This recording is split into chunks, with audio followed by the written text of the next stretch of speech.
I was asked in my first term at Oxford to do a sketch in this one-night show at the Oxford Playhouse.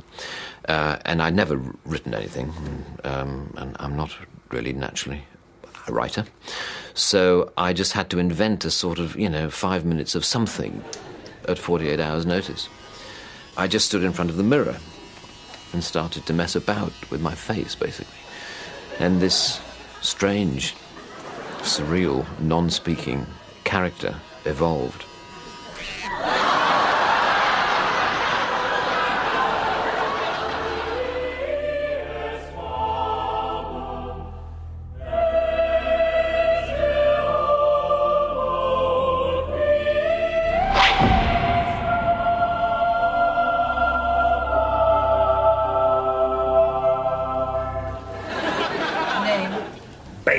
Mr. Bean is the name given to the skin that Rowan can put on to be funny.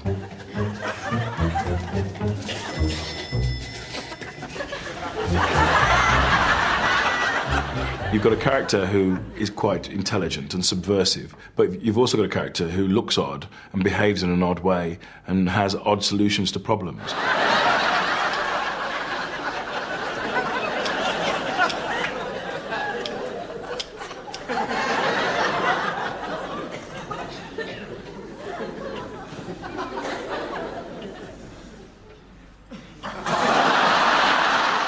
Mr. Bean is an anarchist, unintentionally, I guess, though. He's not trying to create chaos, and he's just trying to make his own life work. Would you like a try to house wine, sir? Yes, please.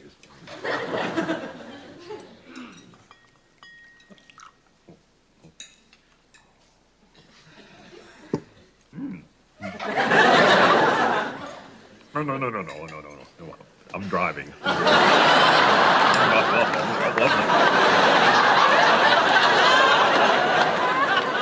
He can be pretty mean and actually do some truly unpleasant things.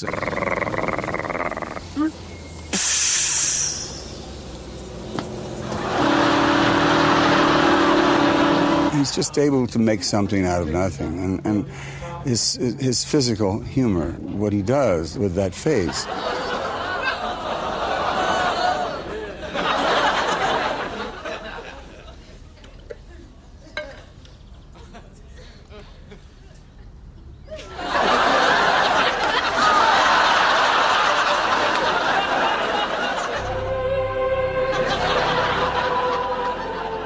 The story of Bean is inextricably linked with the story of Rowan Atkinson. Although Mr. Bean was only christened in 1989, Rowan has been developing the character for most of his life. Whenever we try to think of Mr. Bean and how he will react or would react in certain situations that we're thinking of putting him in, I always imagine him as a 9-year-old boy. That's how I always see him. They're sort of anarchists at heart, really, and I think that's what Mr. Bean is. He's an anarchist. He'll obey the rules as long as they suit him.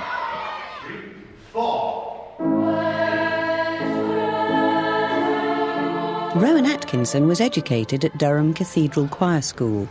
He is still remembered by his old headmaster, Canon Grove.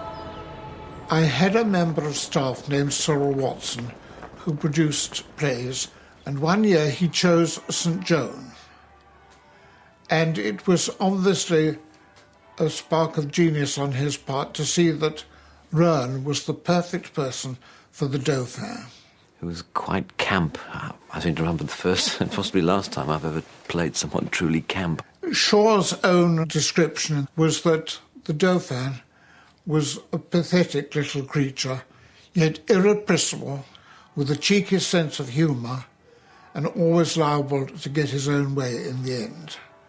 And that could be a sort of scenario for Mr. Bean.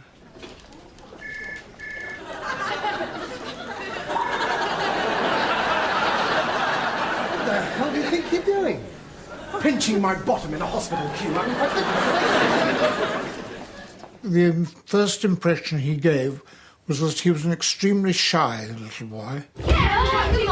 Though he did say that he had begun his sort of career by being taken by the boys down into the change room and asked to make funny faces for them. I seem to remember standing up in the changing rooms when I was 10 or 11 or something and putting on a performance.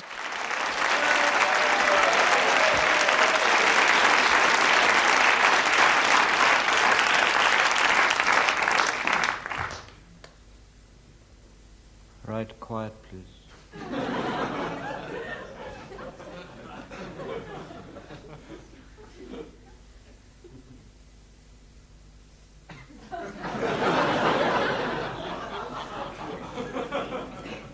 Ainsley,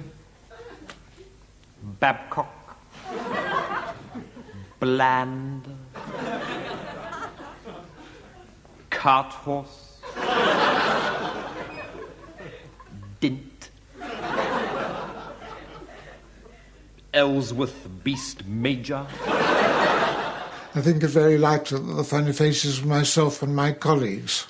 Jones M, Orifice, Sediment and Under Manager. See me afterwards.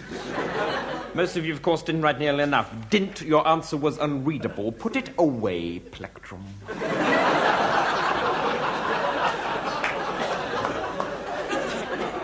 If I see it once more this period, Plectrum, I shall have to tweak you. Don't sulk, boy, for God's sake. Has Matron seen those boils?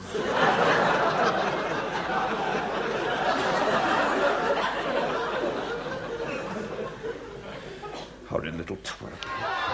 I seem to remember making people laugh, but of course that was pre-adolescence. And I think once adolescence set in that I never really performed off stage or off screen ever again. It was only before the self-consciousness set in. I think I was quite sort of self-contained. Not, I hope, a loner, but sort of not really requiring the constant company of my friends in order to enjoy myself. Oh.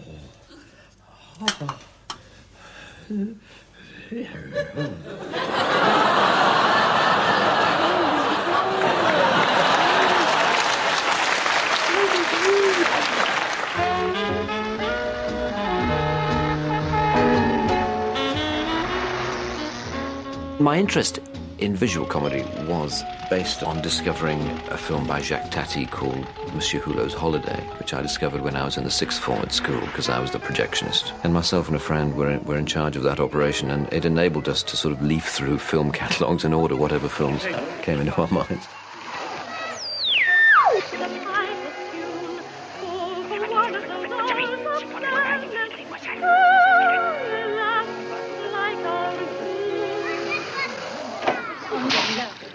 It just struck a chord with me. I so admired it. It was a kind of an uncompromising comic attitude and setting that I really admired. And so that was only a filmic experience which influenced me kind of subliminally. Monsieur. Hein? Monsieur. Comment? Monsieur. Me permettez. Hulot.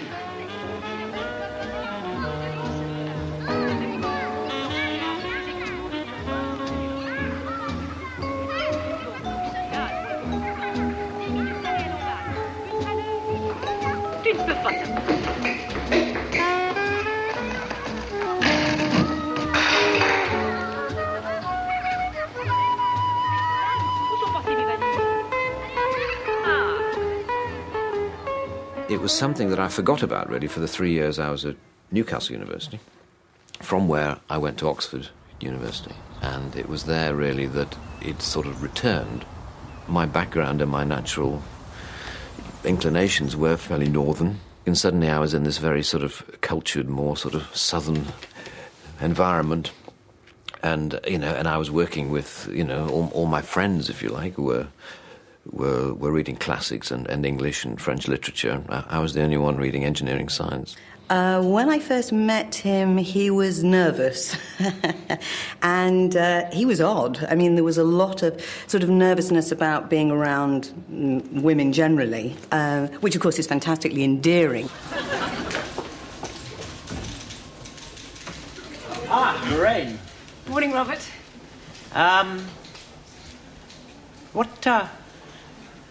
What do you do at nights?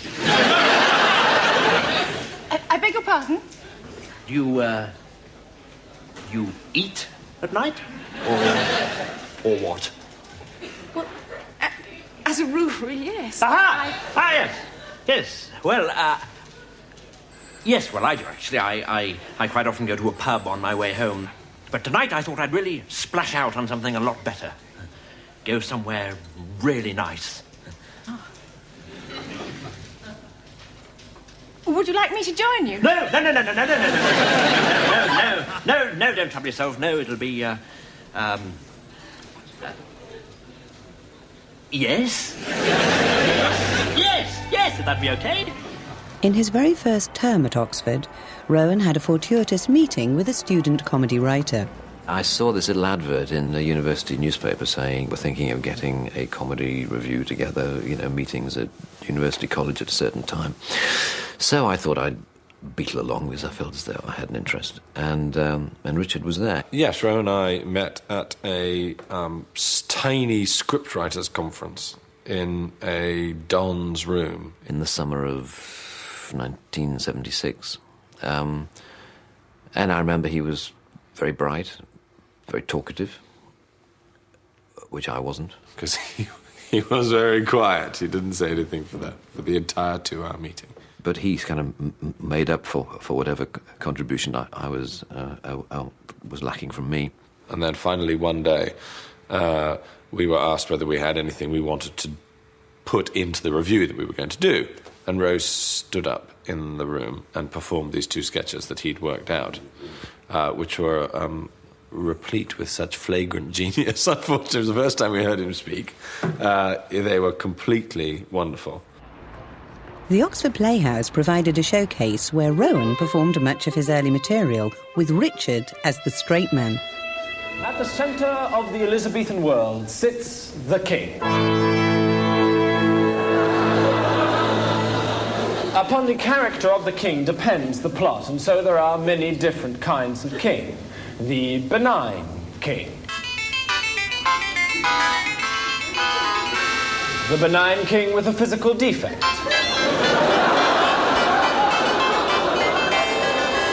The benign king with 2 physical defects. The mad king. Somebody who saw one of these early shows was BBC producer John Lloyd. It was not like any review that I had ever seen partly because of Richard Curtis's genius. The lateral jumps it made in terms of subject matter. It would always just start, and often very surreal and rather European, like a sort of strange. He used to describe them as Czechoslovakian cartoons, where this little man would come on and be chased around the stage by a spotlight with the music of a clarinet playing. It didn't obey any of the rules of student sketch writing. It didn't appear to be like anything else. It wasn't like what we were all doing at the time as Monty Python sketches. And very beguiling and odd. And then suddenly this fantastically rude vicar talking about blowjobs, And a young, attractive bride-to-be came up to me after a service and asked me just that question.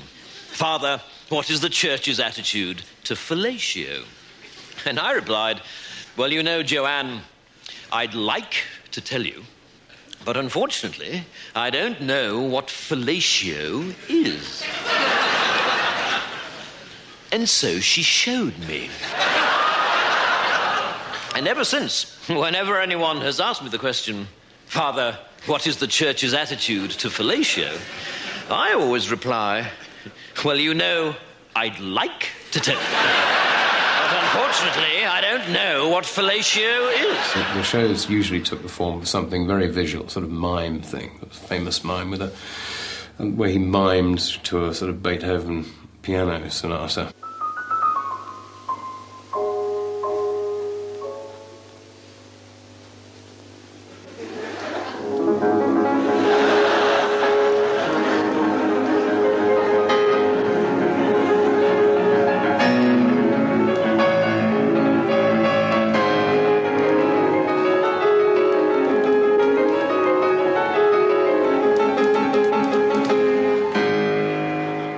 Another of Rowan's long-term collaborators is composer Howard Goodall.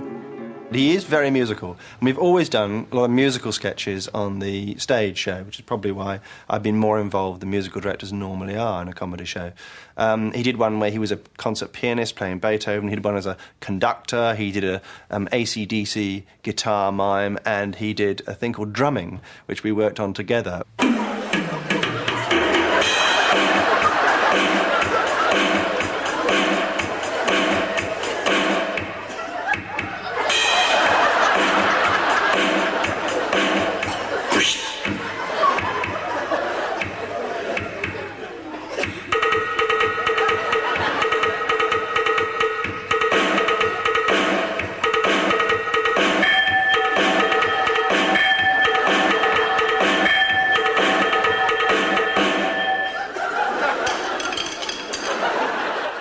Well, I was friendly with Richard Curtis, and he was in those days Rowan's straight man.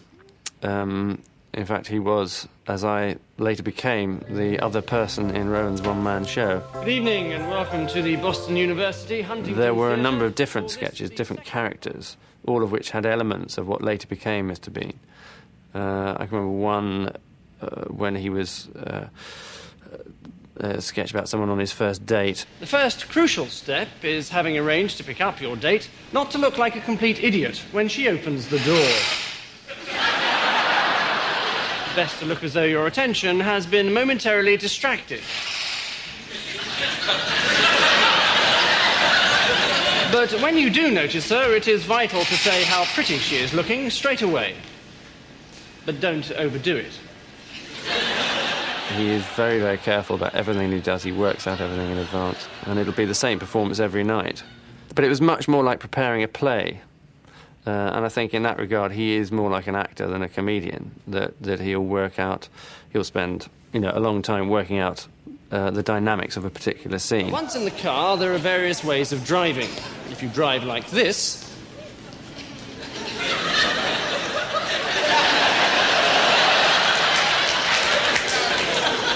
you might lose her respect. If you drive like this... And there was a TV show called Canned Laughter, which he did very shortly after leaving Oxford. And there, if you look at the character, you can see how it's gradually forming. Hi, Lorraine. He ties you up a lot. Oh, my God, look at the time. Help! Help! Help! Help! Why do you think he does that job?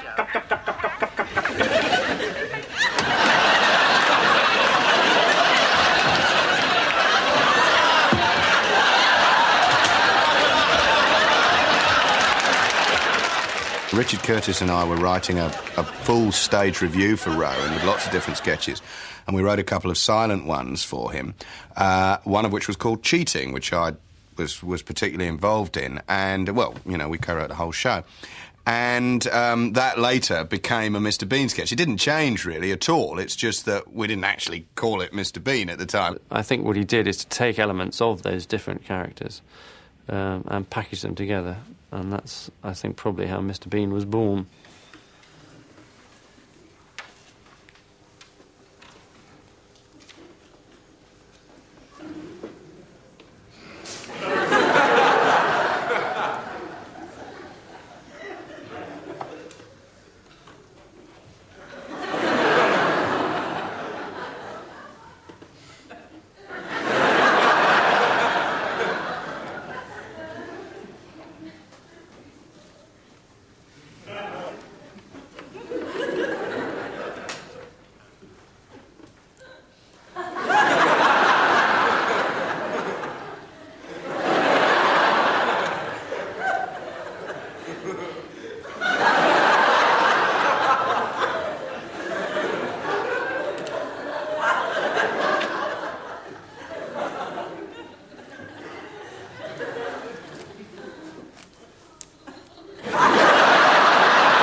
about 22.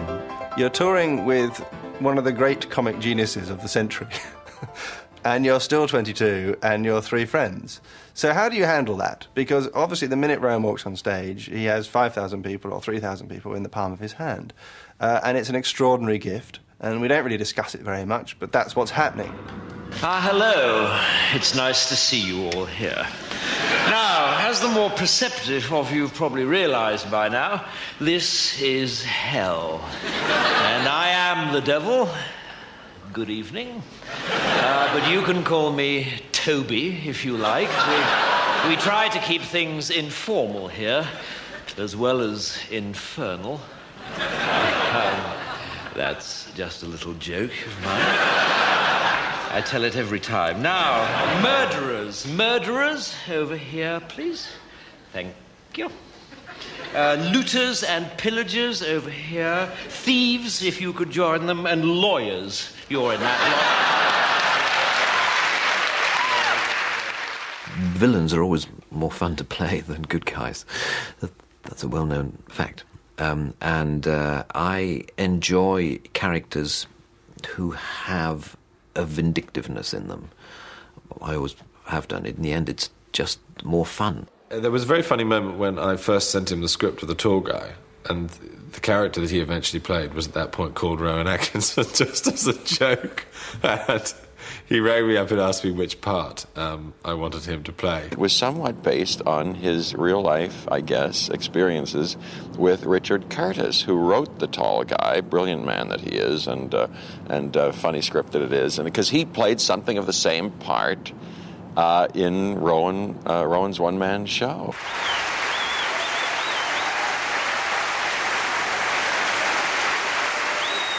I think the rest of us found it quite difficult to adjust to the fact that he was becoming very famous very quickly, and we were still who we were.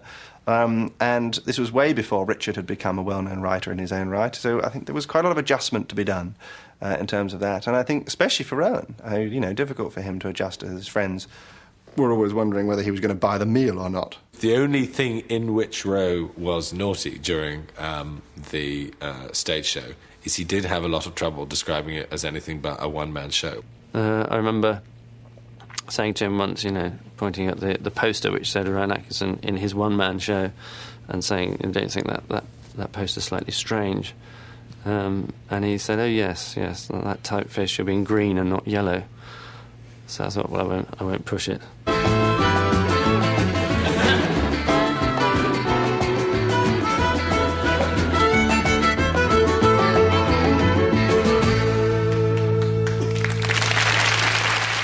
John Lloyd asked if I wanted to join this team of people he was getting together to do a new topical, satirical comedy sketch show. The BBC, who in those days were much more paternal than they are now, said to Rowan, it would be much better if you had some other people in the show, because then if you're good, you'll shine, and if you're not good, they'll support you, and it'll mean you don't have to do a quarter of the work.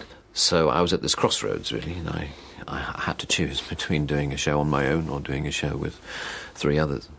And there was no doubt in my mind which way to go. Abu Ben Adhem, may his tribe increase, awoke one night from a deep dream of peace, and saw, within the moonlight in his room, and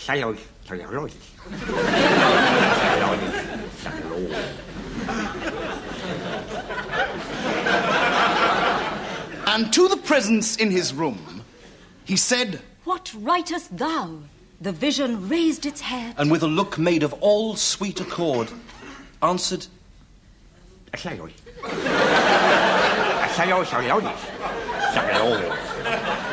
was only rarely in Not the 9 O'Clock News that, that my special interest in visual comedy was ever allowed to burst through. the rest of you will watch a mime called, and if there's any sniggering there'll be trouble, Alternative Car Park. I said...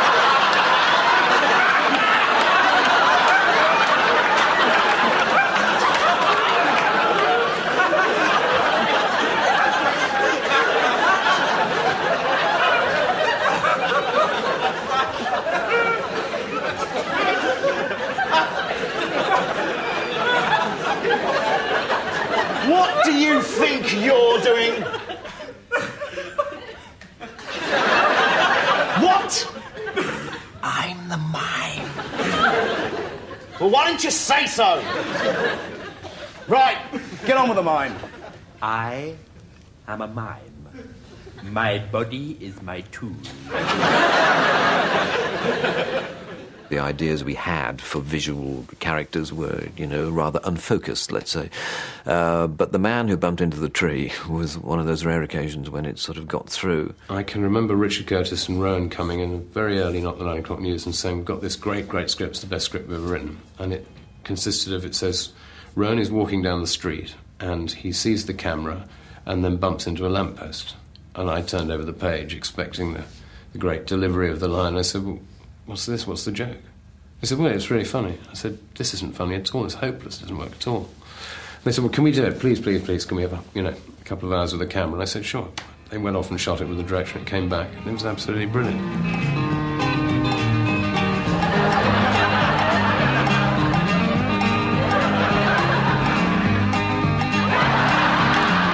It's that shock that you've been working comedy for 5, 6, 7 years, and somebody comes along and says, there's another way of doing this.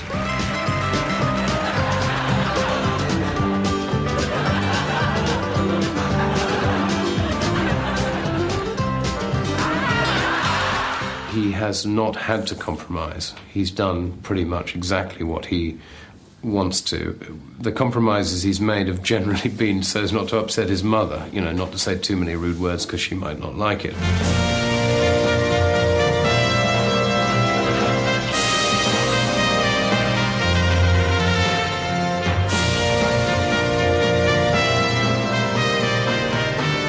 It started off as being something completely different about bicycle thieves in North London, and over time it developed into a medieval sitcom. So how it went down that road, I don't know. I seek information about a wise woman.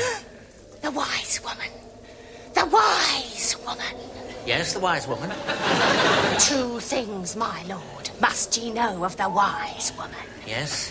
First, she is a woman. And second, she is... wise?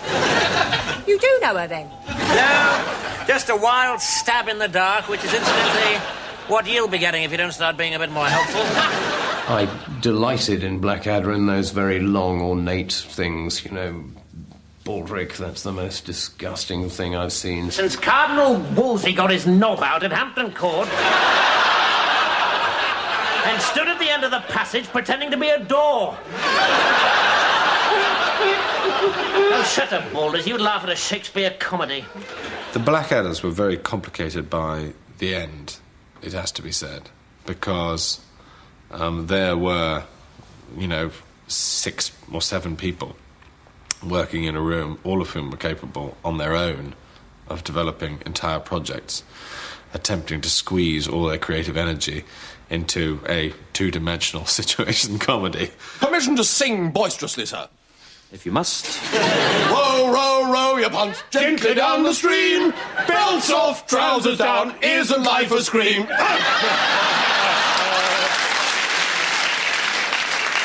Fabulous. University education. You can't beat it.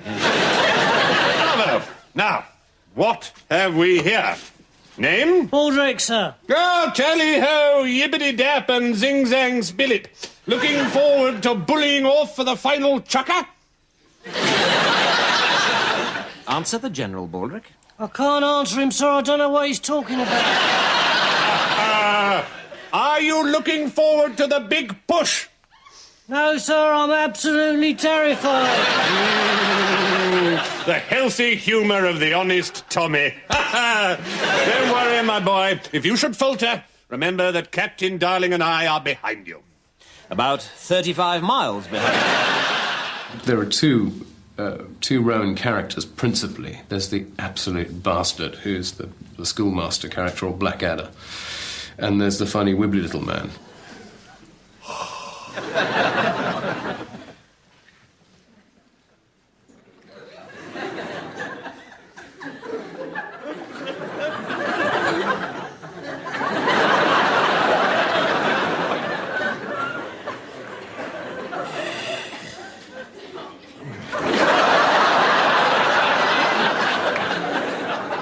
who's actually an utter bastard as well. They're both bastards.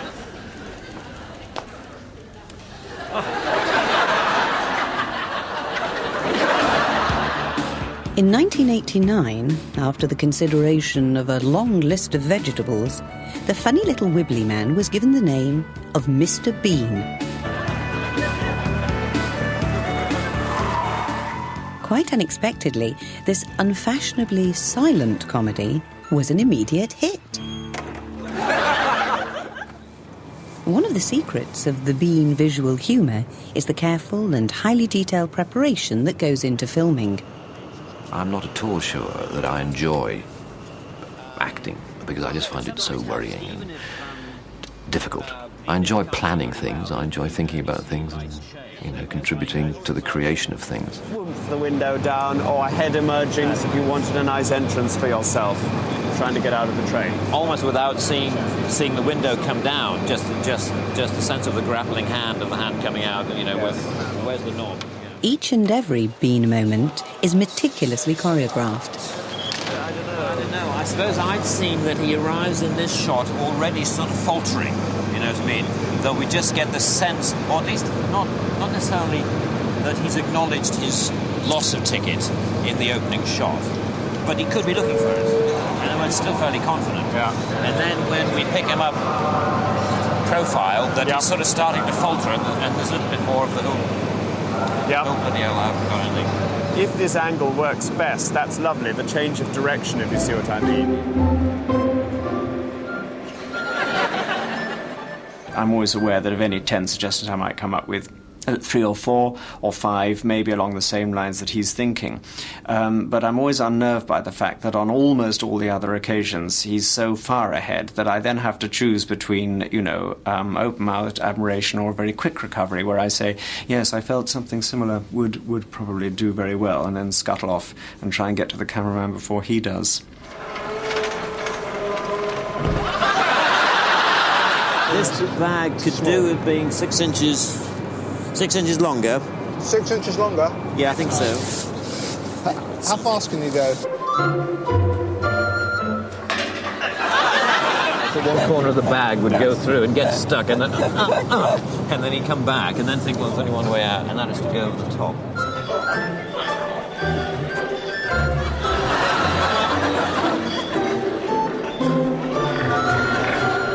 The co-writer, Robin Driscoll, collaborates with Rowan on the improvisation of Bean. Might be nice tea bag, if you do a bit of a caterpillar and you get up and you think, well, freedom's inside.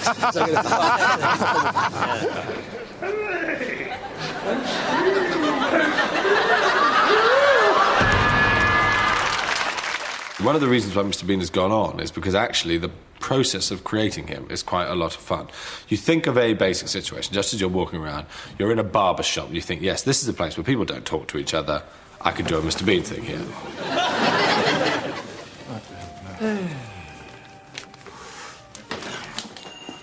Susie! And then you sit down at the computer and you think through, as you would with a normal piece of writing, 5 things that might happen.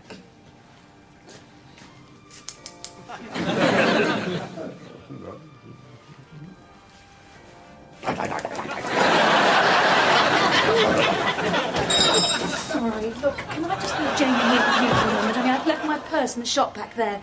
Just give him a good haircut, will you? Be good, Jamie. Sorry to stop, but I have a feeling that if this happened, that Bean would, or some, normal people would say, hang on a minute, he'll be back in a second and I'm first. You know what I mean? But they'd be, because in the end, the real barber's only 10 yards that way. So I'm not sure he would immediately presume to take on the role of the barber unless he had an extra kick. I mean, maybe actually Jamie says something like, come on! Would Jamie take his own cap off and look at Bean so that we see you? Yeah, like that expectant thing. Yeah. And there's a kind of moment between the two of you. Yes, that might be quite good. Yeah.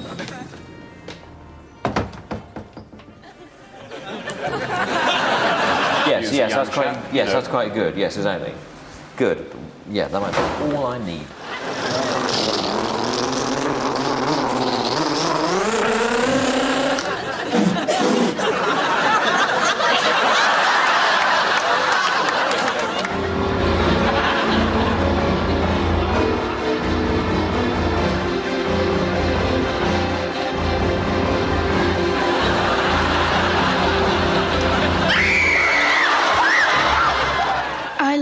Mr. Bean, mainly because he's got a bit of a rubber face.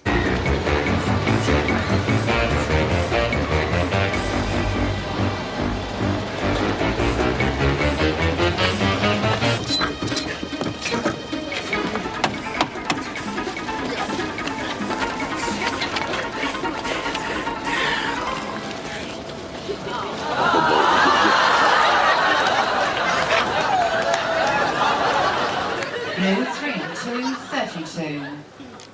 And blue 3 and 5, 35. Blue 3 and 7, 37.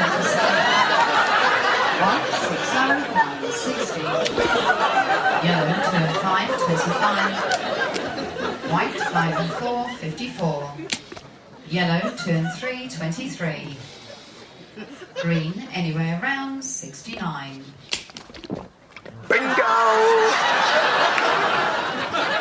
He puts mushy peas up the turkey's bum, and then he puts it up with the hand he's got his watch on, and when it comes out you realise he's not wearing his watch.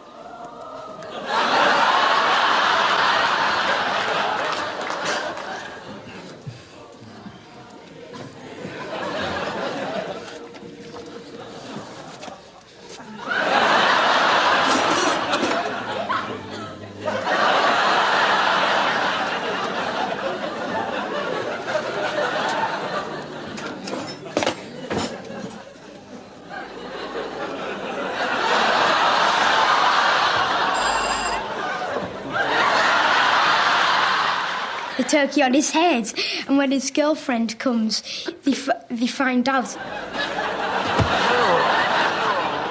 you all right in there? Yeah, it's fine, thank you. I reckon he's a bit homeless. Good evening, call it Bean-O-Mania. Madame Hotel, here's Mr. Bean. O como una alubia y se llama eso, Mr. Bean. Nous verrons bientôt sur France 3 Mr. Bean. Ladies and gentlemen, please welcome Mr. Bean. Uninhibited by a language barrier, Mr. Bean has become a truly global success and is now watched in over 100 countries around the world. The character was always meant to be international. The inspiration came to Rowan while on holiday in Italy. I just remember strolling through Venice and seeing all these souvenir stores selling posters of George Michael and Phil Collins and Duran Duran, I think, at the time, and thinking, well, there you go, you know, Englishmen all, but hordes of Norwegians are very keen to buy posters of them. Why does comedy not have an international dimension? And with Mr. Bean, Rowan has undoubtedly discovered that international dimension. I've never been to Canada before, and it's absolutely splendid. Bean is not quite into sex, drugs and rock and roll, but the Bean videos have sold in record-breaking quantities, and Rowan is now as well paid as a major rock star. All this on the back of only 14 Mr. Bean half-hour episodes. Well, I certainly never wanted pop star recognition and accoutrements. In fact, we did experience it once in Amsterdam when I went as Mr. Bean to sign some videos. And there was this kind of, you know, near riot, and I had to be smuggled out of the back of the stores. A most peculiar thing, you know, when you get a sense of that, you know, what it must be like to be Madonna. But I have to say it was an experience that I didn't enjoy at all. But despite this extraordinary success, Rowan was keen for a new challenge. Bean the movie offered a whole new set of possibilities, and in 1996 it went into production. Reset. The Grierson Gallery of California needs a representative of our great gallery. They are looking for a scholar of the very highest standing. I have therefore decided to recommend for the post, and the 3 months sabbatical that goes with it, that splendid employee, Mr. Bean. All those in favour? Yes. Excellent. Carried. Our loss is America's gain. Ludicrously nominated by the National Gallery as their representative, the funny little Wibbly Man finally arrives in America.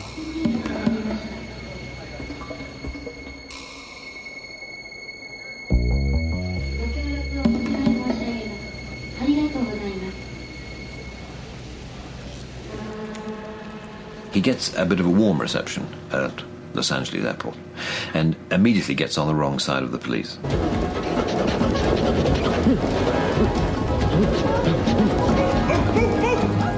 Police! Everyone on the floor, now! Not you, sweetie.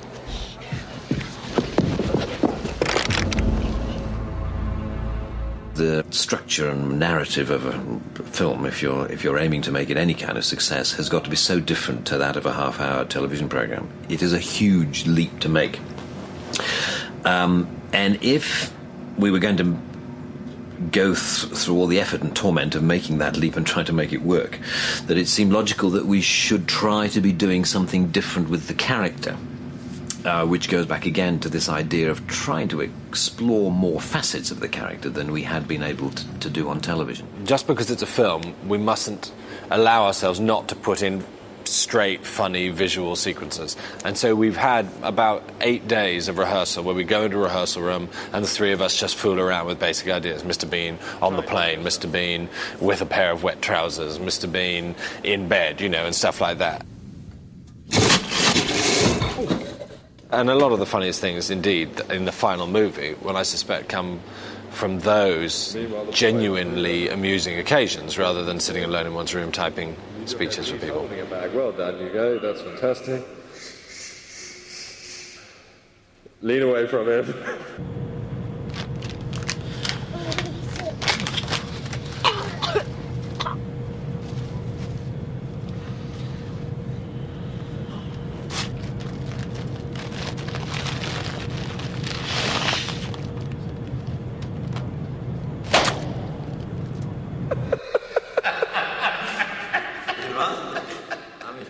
Rowan has always been more comfortable working within a close circle of collaborators, and Mel Smith, director of The Tall Guy and co-star of Not the 9 O'Clock News, was an obvious choice to direct the Bean movie.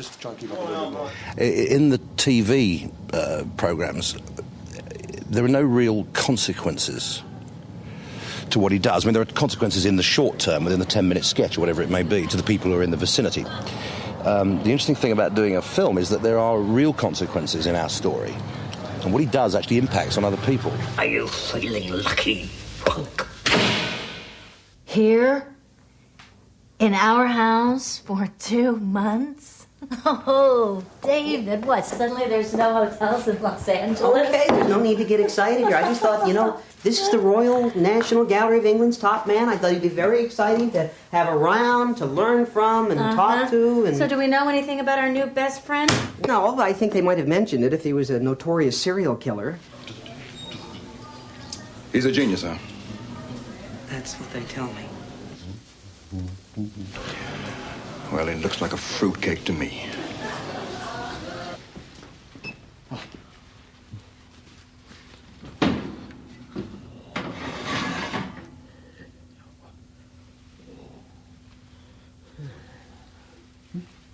The comedy is so simple, it is so accessible.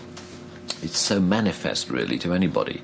Some people who prefer a bit more intellectual content are probably disappointed by most Mr. Bean sketches and may therefore be disappointed by the film. But that doesn't worry me so much. I enjoy the simplicity of him and his comedy and the sort of universal identification, I think, that people throughout the world seem to feel for the character.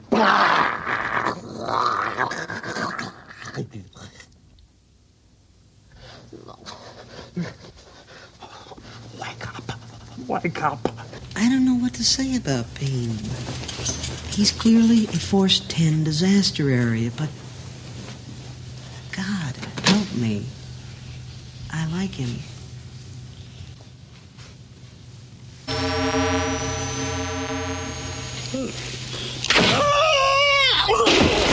I mean, quite a lot of Bean is very extreme, but quite a lot of the stuff that I like the most is when he's just sitting in a chair in a dentist's waiting room with sort of nothing much going on and just watching him and how he bides his time always amuses me greatly.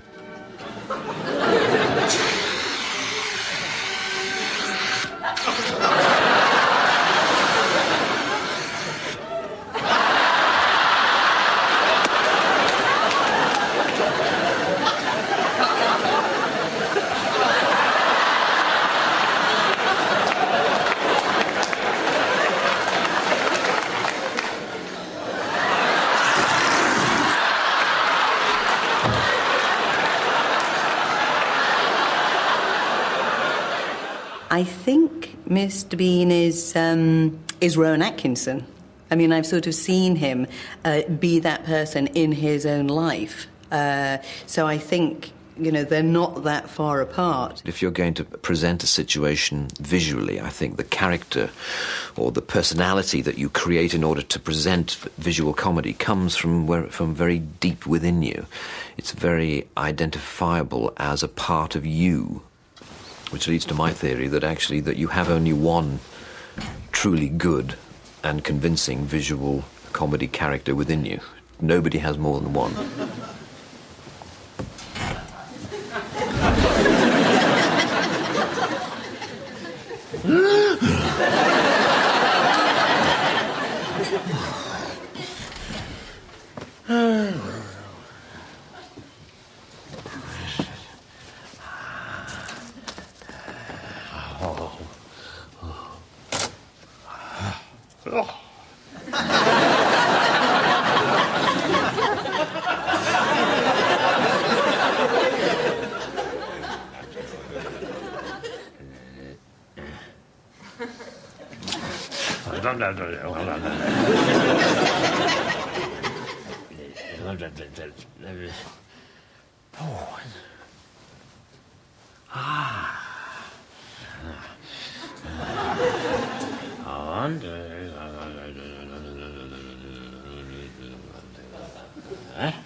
Oh.